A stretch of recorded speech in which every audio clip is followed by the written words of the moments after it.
What works? Language literacy and numeracy in training and assessment. Who needs support with language literacy and numeracy skills?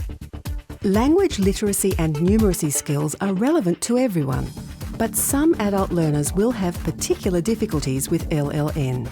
Everybody needs support with this, yeah. And people need different supports, you know.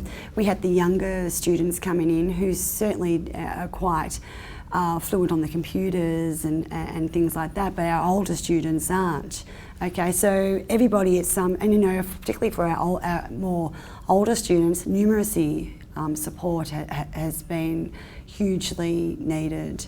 They might be very quiet, they might look away, might say they've left their book at home, they haven't brought their project book with them, they'll rush out, they'll say, oh, when I have to do this, I've got an appointment at 2:30 when we might be doing the assessment, so they'll go, say, oh, I must go to this appointment at 2:30. They'll do things like that. We pick up on that fairly early, and what we do is we check in with that student individually. So we don't say to the class, like, you know, are you understanding this? What is your understanding of this? And if everyone is nodding and yes, we'll say, well, perhaps they do get it, maybe they don't. So we will go around individually, or I will go around individually and check in with each student to see if they do have a grasp on what we're talking on, so that I'm going away at the end of the day knowing that student's got a handle on the competency, and I can then happily sign them off. We have a lot of mature age learners here, so we have many cultures and we have a lot of mature age learners as well, and so with that comes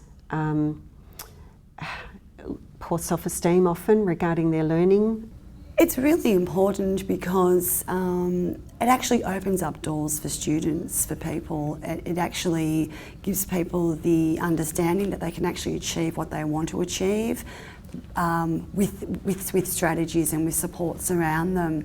A lot of people are embarrassed, particularly adults, are embarrassed and won't actually apply for courses, or won't, you know, even within class, they're the ones that don't put their hands up, they're the ones sitting back being very quiet because they actually don't have the actual skills.